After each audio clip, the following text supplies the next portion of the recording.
Kali ini saya bersama jaksa, tapi sebelum itu kita dengar dulu Mbak Zaskia ini ngomong apa. Zaskia Mika, jadi saya sudah mengenal keluarganya Kerry itu mungkin udah hampir belasan tahun ya, karena keenam anak saya sekolah di Aljabar, di mana sekolah itu milik beliau dan keluarga untuk masalah pendidikan di sekolah. Jadi saya yakin pasti Kerry orang yang berintegritas tinggi, yang tidak akan melakukan hal-hal yang bisa merugikan banyak orang, seperti yang sudah diajarkan kepada banyak sekali Jadi loh murid-murid. Mbak Zaskia, kalau misalnya menurut Mbak Zaskia keluarganya Pak Kerry itu bagus atau Islami lah katakanlah, kan nama sekolahnya juga Aljabar lah ya, pasti bapaknya itu akan menyelamatkan anaknya kalau misalnya dari keluarga yang normal. Mending saya sebagai bapak yang ditangkap polisi, nak kamu lari ke Singapura kek, ke Swiss kek, ke Monaco kek, ke Zimbabwe kek.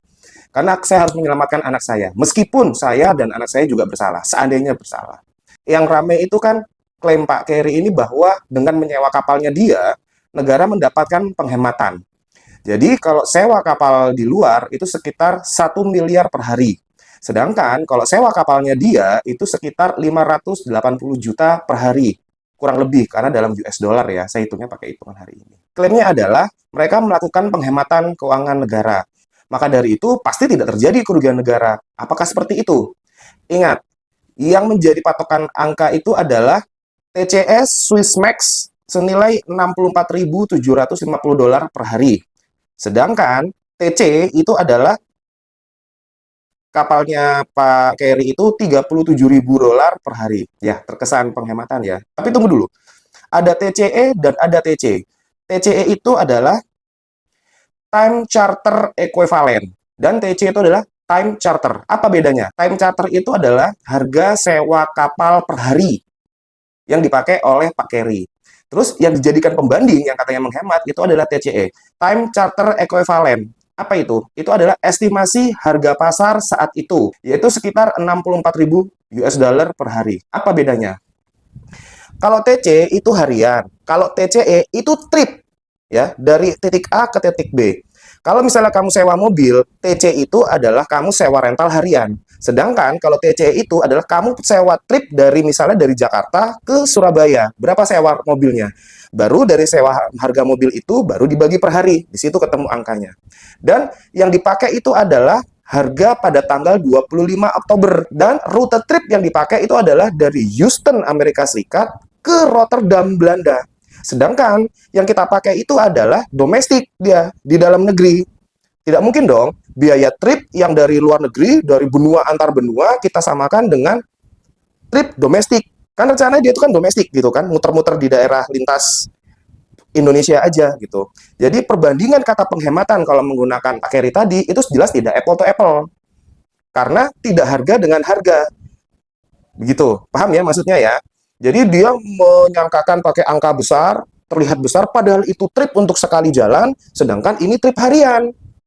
Gitu. Jadi untuk pernyataan itu terbantah ya dari sini. Tinggal nanti jaksanya bisa membuktikan atau enggak. Terus katanya sewa kapal cuma 3 dari 200-an. Ingat, yang kita omongin ini adalah bisnis minyak. Siapa Pak Riza Khalid itu? Dari tahun 2000-an beliau sudah terkenal sebagai saudagar minyak.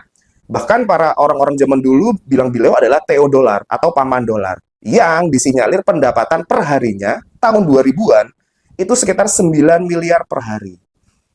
Tidak banyak pemain di dunia minyak. Kamu nggak bisa bandingin dengan dunia aspal, bangunan, batu bata, sama genteng yang orangnya banyak. Sawit juga orangnya banyak. Tapi kalau kita sudah ngomong minyak, itu orangnya itu-itu aja. Jadi coba bayangkan, seandainya 200 kapal yang disewa itu ternyata punyanya Pak Riza Khalid semua.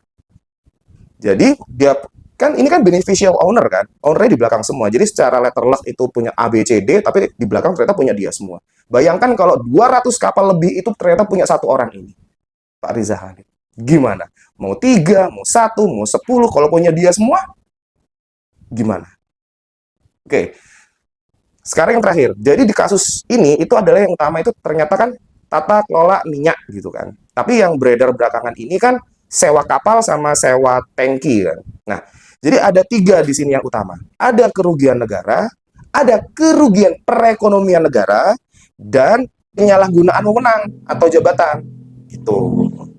Jadi ada 3 yang berperan di sini. Mungkin yang baru bisa kehitung ini baru kerugian negaranya atas sewa kapal. Tapi yang tata kelola minyak mentah yang disinggung oleh Pak Mahfud MD itu kan masuknya ke perekonomian negara. Karena dari minyak itu nanti jatuhnya kan jadi subsidi. Nah, per harinya itu mungkin masih dihitung. Sepertinya begitu ya dugaan saya. Terus yang dipermasalahkan oleh jaksa itu adalah bukan kerugian negara secara material, hilang duitnya, atau kemahalan harga, tidak. Tapi sebuah kontrak yang dibayar oleh negara dengan cara yang tidak sah, adanya rigging procurement.